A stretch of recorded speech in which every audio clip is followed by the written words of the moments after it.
what we have here is a window seat that Jeff's been building, and it's going to take 2 drawers.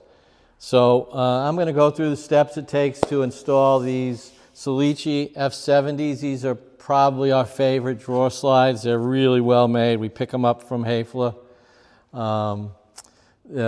If you haven't tried them, I think you should. You'll see. I mean, I know a lot of people are stuck with the Blum slides, and we were for a long time, but these are really our preferred go-to slide now. And I'll take you through the steps. I mean, a lot of people who haven't done undermount slides think it's harder or there's some mystery to it, but we find it pretty straightforward. Like most slides, these undermounts, they come in a right and a left, and they have a specific setback based on whether you're doing an inset or an overlay, and these are going to be inset, and I believe the factory calls for a 5/32 setback. So that's from, you can see these are just clamped on the face frame, but from the plywood case, we're going to set this back 5/32 or like an 1/8 inch strong. What I usually like to do is put in 2 screws at that dimension, get the drawer set, put the drawer in, see if it's operating, see if it's giving me the proper clearance from my applied drawer front, and if everything's cool, then I'll go in and add the necessary amount of screws so it's nice and strong.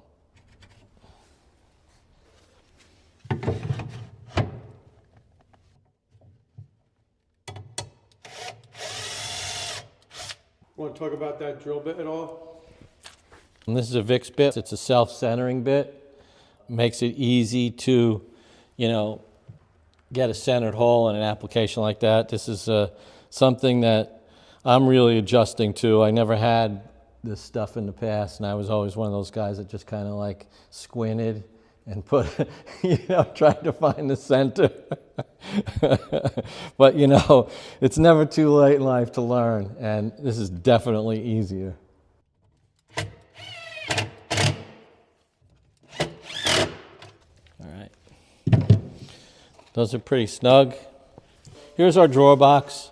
You can see it's already got the slots cut for the undermount slides. It's got these little holes drilled here that catches this anti-tip, and it's also an adjustment mechanism too. It helps you raise and lower the back, just like the drawer slides.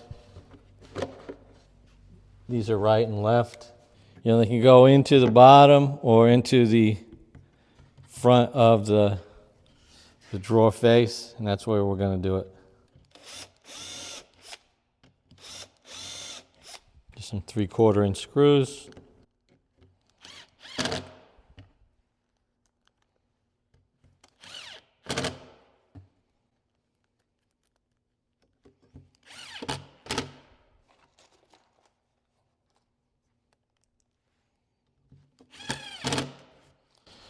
All right, now if all went well, this is going to slide in and operate. Let's check it out. Oh, did you hear that knee pop?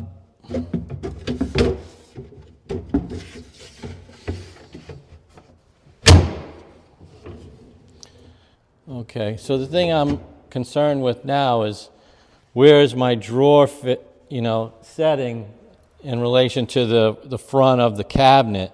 And so once I apply the drawer face, is it going to, be flush with the face frame? Right now, I feel like I'm set back a little bit. The face frame's kind of pulled away on the left side, but on the right side, it's where it should be. And you can see, I got like a strong 16th up here at the top, a little less at the bottom.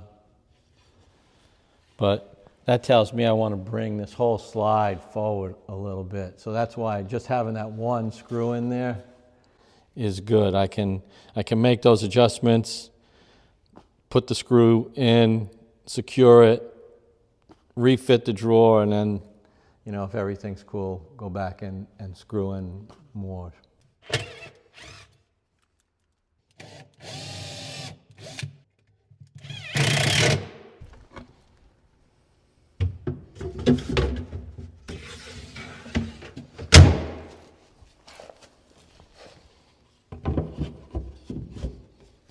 Okay, so here where my face frame is tight to the case, I have a nice flush fit. So that's a good spot. What I'm going to do is screw this off, and I'm going to take this measurement and replicate it on my other side, so that way, just, you know, one time is the charm. So you can see how these actually hook to the drawers and operate. We got the drawer upside down, and you notice that for the undermount slides, whether it's the Salice or Blum, typically they all require this same notch and this little hole. It slides in. There's the little tab that goes in the hole in the back, and the front of the slide connects to the clip. The clip, you know, on these better ones, has three-way adjustability. There are these wheels. You can see this will move the slide in and out. You know, give you some leeway going in and out, of course. These wheels will push side to side, and oh, here we go. This little lever will lift the drawer up and down, so that helps with the gaps on the top and the bottom. So we try and get everything, you know, centered, put the, you know, even though it has all this leeway, it's just like with the hinges. You try and get them set right so that you could utilize the adjustability in case something on site isn't right. You know, you want everything set as well as possible so you're not relying on that. Let's see if there's anything else. So you could see the rack and pinion on the bottom of these slides. This is a really well-made slide. It runs smooth. Believe it's got 170 pounds of what, static pressure? 154 dynamic. Yeah, 150 plus 154 dynamic load. So that's a little bit more than the Blums. It's probably more than you're gonna put in any drawer this size, you know, unless you load it up with a lot of dishes. Even then, it's quite a bit of weight, 150 pounds. The other thing I could touch on are these drawers. We got these from NJ Drawer. You know, we specified that they would come with these notches. We specify everything, you know, from the material to the thickness of the bottom. Jeff and I did make drawers for a long time. We dovetailed them. We were very proud of the drawers we made. They're, you know, furniture grade drawers, but in an instance like this, you know, it's really just an effort to reduce costs. You know, not everybody wants to pay for a handmade drawer, and these drawers will, you know, they'll suffice. They'll last as long as the piece will. They're just not quite as nice. You know, they're going to use some glue ups and take some concessions in that regard. Can you give me a price on that drawer? It's $60. That drawer is $60. Yeah. How about the hardware, the Salice? It's something. What are these? Like 40? No, about less than 30. Less than 30, even with the clips. Yeah. Yeah. So like retail consumer pricing, probably. So it's a bargain. You know, side mounts that people have been using forever. And I know you can get them at the home center for, you know, $10 or $12, but they're not gonna operate like this. They're not gonna last as long as these.